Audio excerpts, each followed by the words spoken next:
They're the ones who raise the bar. The ones dedicated to providing care in the most demanding of circumstances. The ones that understand the healing benefits of kindness and compassion.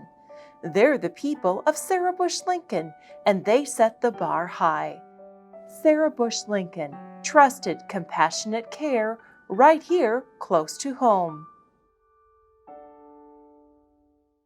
For over 50 years, Horizon Health has been keeping you and your family healthy. And although some things have changed, Horizon Health's commitment to meet the ever-changing needs of our community has remained the same. Horizon Health, 50 years strong. Carl is redefining healthcare around you, innovating new solutions and offering all levels of care when and where you need it. Investing in technology and research to optimize healthcare, Carl, with Health Alliance, is always at the forefront to help you thrive.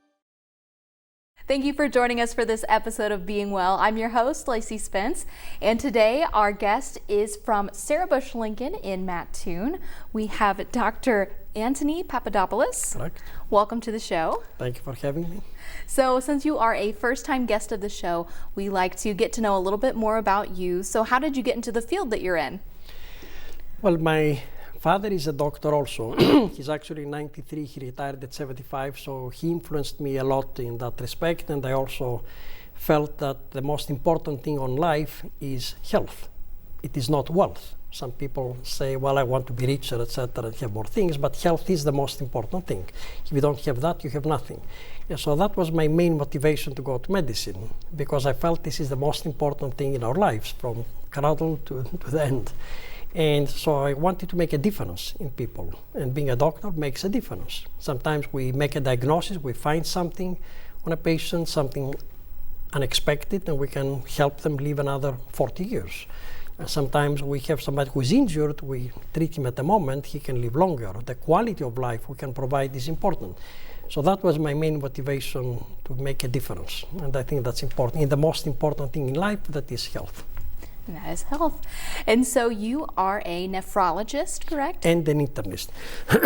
So I'm a medical doctor, internal medicine doctor, and I subspecialized in nephrology, that is the study of kidney disease and treatment of kidney diseases. And so what do you do if I come to see you? What does a nephrologist do? The nephrologist diagnoses kidney diseases and treats them. That is one of the things we do. Prevention is another part. For example, when a patient has diabetes, the general public does not know that 1/3 of people on dialysis in kidney failure have diabetes. So they say, well, I have diabetes, I'm going to see my medical doctor, I'll take my insulin, my pills, I'll try to control my numbers. The general public do not know that half of the people with diabetes develop kidney problems. They just don't know that. So I'll take several examples that are important. It would be easier to explain through different diseases rather than be more general. For example, a patient is diabetic, he's 40 years old, his sugar is not controlled. He does not know that he may develop kidney disease. So if we see him early enough, we can diagnose, do some urine tests, some unusual different tests, and find out if he belongs to the group of people that can develop kidney disease, and then give appropriate treatment to prevent them from being in kidney failure and dialysis or other complications. There are medications, there are things we can do that can make a very big difference. So that's one example. People have high blood pressure. Okay? Many people have high blood pressure. How many people know that 1/3 of people on dialysis, the other third, are from high blood pressure? Really? The kidneys are damaged. So the way I see it, an engine in a car, it has to go smoothly and low, and if you run too fast, you can ruin it faster. Well, our body is an engine. So if the blood pressure is high, our body is damaged. What are some of the most sensitive parts of our body? Actually are the kidneys. The kidneys, there are two of them, usually 1 in 1,000 people are born with one, they don't know it. But each kidney has 1 million filters. They get the blood, they clean it, the clean blood goes back to the circulation, it's the laundry of our body. But if the blood pressure is high, these tiny filters get damaged. So how much of the general public in the world know that we need to keep a blood pressure at the 120/70, 130/80, this kind of ranges? How many people come to my office and think that they have a blood pressure of 150/100, but because I feel well, I'm okay? Well, some people are okay and there are changes, but longevity is affected, kidney disease is affected tremendously by high blood pressure. So when you see your medical doctor, your family practice doctor, your obstetrician, doesn't matter, can be in all situations, and they control, gynecologists, and they control the blood pressure, you will live longer. And that includes avoiding kidney disease. Then there's another group of people that have kidney stones. So people say, well, I had a kidney stone 5 years ago. And then they come to us and say, well, how many people in the family have kidney stones? They say, well, from my mother's side, we have 3, and then my daughter has 1. I say, well, you have a metabolic problem you don't know about. There are things that you're excreting in the urine that are crystals that make kidney stones. We can help you prevent getting kidney stones. The general public, which is normal, do not know that. They say, well, I passed a kidney stone, I'm going to drink more water and hopefully I'll do better. But there are 4 different things we can work on to prevent kidney stones.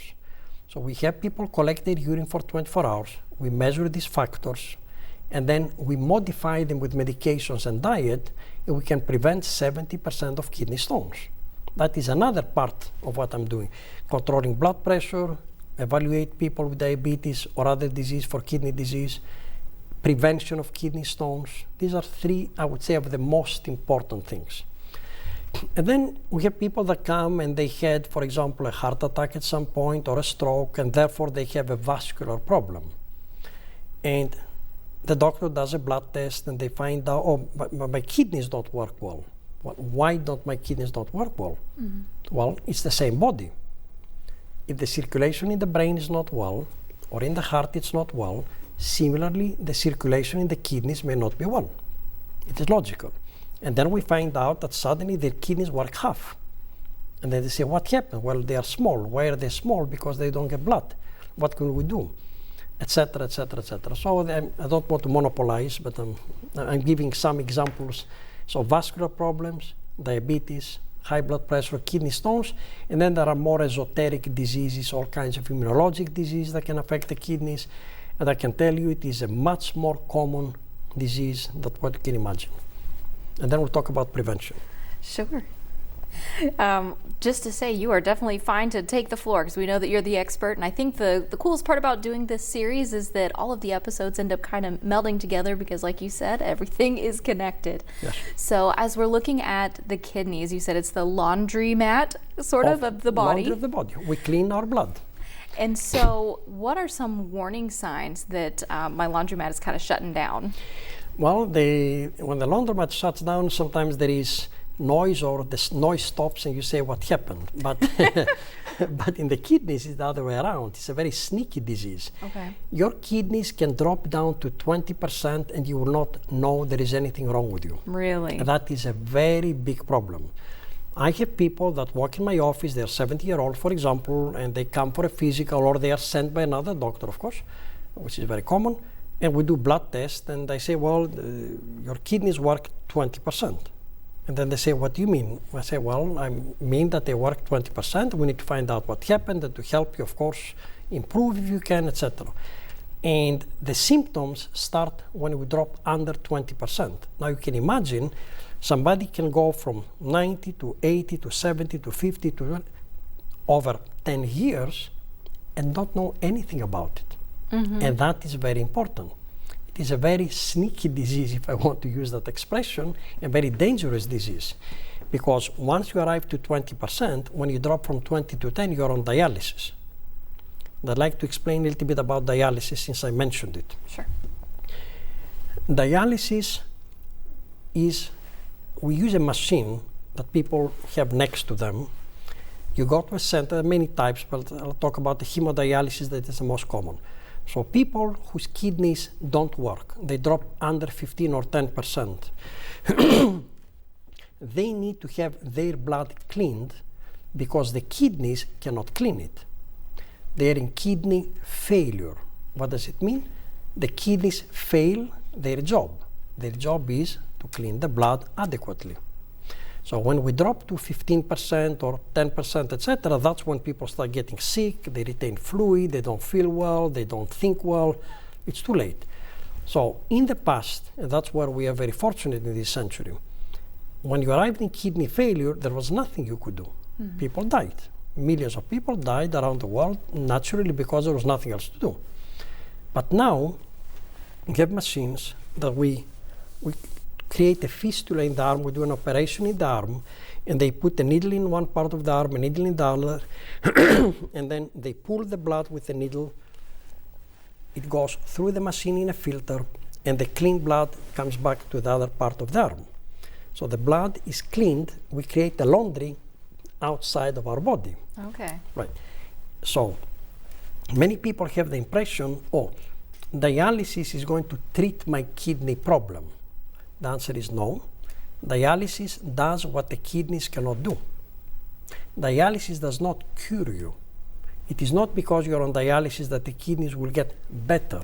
It is not a treatment, it's a replacement. Okay.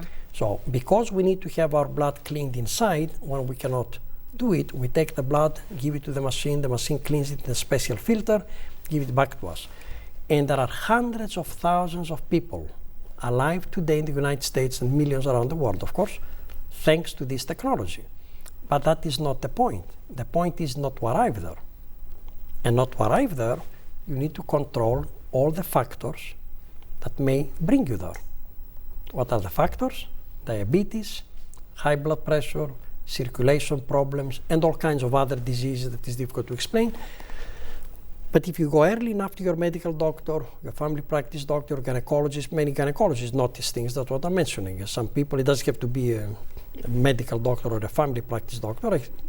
Many times, gynecologist is a woman and then does their wellness check and there's some blood work. Oh, by the way, there's a kidney problem. Well, we'll send to a doctor.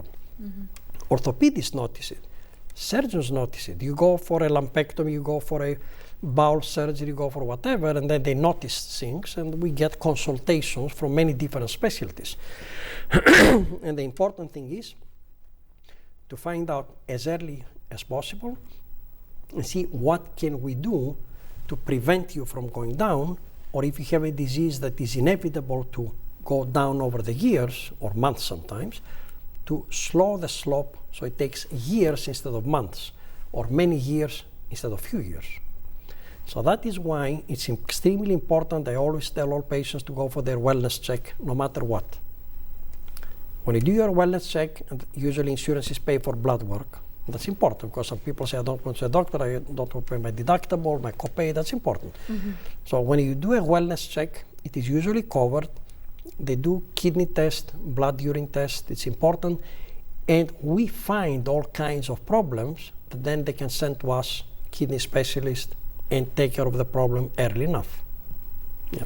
I'll answer any questions. I don't want to monopolize. No, you're fine. So what I know that we're talking about diabetes and other conditions causing kidney disease. What is actually happening to the kidneys that's causing them to shut down? Very, very important. If it is a vascular problem, think of the heart or the brain. If we can have a heart attack, it's because we have the blood circulation in the heart, there's coronaries, people know coronaries, and they can be plugged up and then there is no blood flow to the heart and you get a heart attack. If there's no blood flow to the brain, you have a stroke. Mm-hmm. Similar things can happen to the kidneys. They can either happen like small strokes. The kidney are very sensitive, they have blood vessels, the blood vessels like a tree, and of course the further away the blood vessels, the thinner they are, and they can clot and shrink and get damaged if you have a circulation problem. That's one scenario. Okay. Another scenario is high blood pressure. High blood pressure, think of it, if you have a car and you go 60 miles an hour, it's going to last much longer if you go 120 miles per hour. Mm-hmm. It's the same car and the same driver. In the same body, if our blood pressure is high, this high blood pressure in these very sensitive blood vessels damages them because there is too much pressure. Think of it in a hydraulic way, like a plumbing problem. Mm-hmm. When you have high blood pressure, you can start getting contractures, damage, the blood is flowing much in the circulation, the the walls of the vessels get damaged, you develop mini strokes or other problems. High blood pressure. Diabetes also creates damage to the circulation of the kidneys in a different way. And people that have diabetes spill protein in the urine. So there are many people that don't realize it. Of course they don't realize it, but they are spilling protein, they have diabetes, their sugar is 175, and they think they're okay because they feel great. But when we see them, we do a urine test, and say, but you're spilling protein.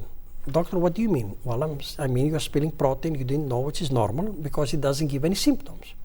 But that is a sign that you will develop chronic kidney disease. From the moment people start spilling a lot of protein until you are on dialysis can be 6 to 7 years. It is a very serious condition, and they don't know anything. You cannot know it. There's no symptoms, there is nothing. If you don't do your physical, if you don't see your doctor to also do a urine test, you do not know. Now, there are all kinds of people that come to me and patients that have an abnormal kidney test. Well, they say, okay, we don't know what it is. We do a urine test and we do an ultrasound of the kidneys, the sound waves for the kidneys. And we find so many things we did not expect that it is absolutely astounding. We had a patient who had multiple kidney stones, damaged his kidneys down to 30%, both kidneys full of stones, never passed a stone, never had pain. He just happened to have them there. They were growing inside the tubules of the kidneys and they were damaging and damaging. When he saw me, his kidneys were like a third. And he didn't even know he has a stone. Others pass a stone, they don't know they have another 4. So we do an ultrasound, we find stones, we find the tumor, we find other problems, circulation problems. So the imaging part, the laboratory part are the 2 ways we look at it. I think sneaky is a very adequate way to put it, for and sure. Very dangerous. Yes. Very dangerous disease. And so if someone is anemic, Yes. does that impact them differently than someone who's not anemic? It's the chicken and the egg. So if you have chronic kidney disease, you develop low blood count anemia because the kidneys are producing an hormone that normally goes to our bones to make blood. Our blood is produced by our bones. So if you have a kidney problem, the blood count can drop. Now, if for any other reason you have a low blood count, it means there is less oxygen and blood going throughout the body. But the kidneys are part of the body. So of course they are sensitive. So if you have anemia, hemoglobin of 8 or 7, serious, I'm talking about serious anemia, you can also develop some damage, but that is not the main problem. It's all the other diseases, the high blood pressure, diabetes, circulation, lupus, immunologic diseases. It's very rare for anemia by itself, except if it's extreme, to develop any kidney problems. The other one around here, kidney disease gives anemia. Yes. And I know that you have been talking about how important it is to be seeing your doctor regularly to catch this. At what point, if you aren't seeing a doctor, should you be alarmed? I know you've talked about how sneaky this is. Is there pain when you urinate or any other symptoms, anything that will kind of trigger something's wrong here? Well, if you have a problem with the urination, for men it's usually prostate, women can be bladder dysfunction or both, of course. But so that is usually a urologic problem. Gotcha. The urination has nothing to do usually with a kidney disease. So for example, if my kidneys work now 100%, and then I go see my doctor in 10 years, and now they work 20%, I'll be urinating the same way. I will not know anything. If I have a urination problem, it's usually related to the bladder, more of the plumbing part if you want. The way that we empty the bladder. I have some pain, some blood, some discomfort, I get up all night. That's different. Yes, you can have a scenario in men with prostate cancer or big prostates. You can have an obstruction of the way the bladder is emptying, and then it's like the sump pump, you have a backflow. The bladder doesn't empty, the pressure increases in the bladder, and then the tubes to the kidneys get backed up, and the kidneys swell up and get damaged. We see people that say, well, doctor, I'm 82 and I have been getting up every 2 hours and I cannot sleep. Okay, and then you do a blood test I'm telling you about real stories now. And we find out the kidneys work 30%. And then we do an ultrasound, and his bladder is like this, and the kidneys are like this because they're swollen and they're damaged irreversibly sometimes. If we find it early enough, then we can relieve the obstruction and the kidneys can recover to some extent. So to answer your question, it's a sneaky disease in the sense you can be very sick not knowing anything. And on the other hand, if you have any symptoms, you have to see somebody. But you have to see somebody yearly no matter what, for the other reason. Sure. Because if you wait until you are up every 2 hours and then your kidneys work 30%, then that's not the idea. It's better to see a doctor for 20 minutes per year and So when it comes to passing a kidney stone, I know Yes. that it's not a one-size-fits-all type of thing, but is there a typical time frame that somebody should be passing this stone before they need to maybe seek some sort of medical help? Anybody that passes kidney stones should see a kidney doctor. Because as anybody that has a kidney stone will tell you, it's the worst experience in their life. Mm-hmm. Therefore, you don't want it to happen again. So if you don't want it to happen again, it's important to see somebody to prevent recurrence of kidney stones or make new kidney stones. And we can help 70%. We cannot help 100%, we can make a very big difference. For anybody that ever passed a kidney stone, you can be 18, you can be 88. You need to be evaluated. Now, why do I say 18? Well, because when you are 18, you definitely have a metabolic problem.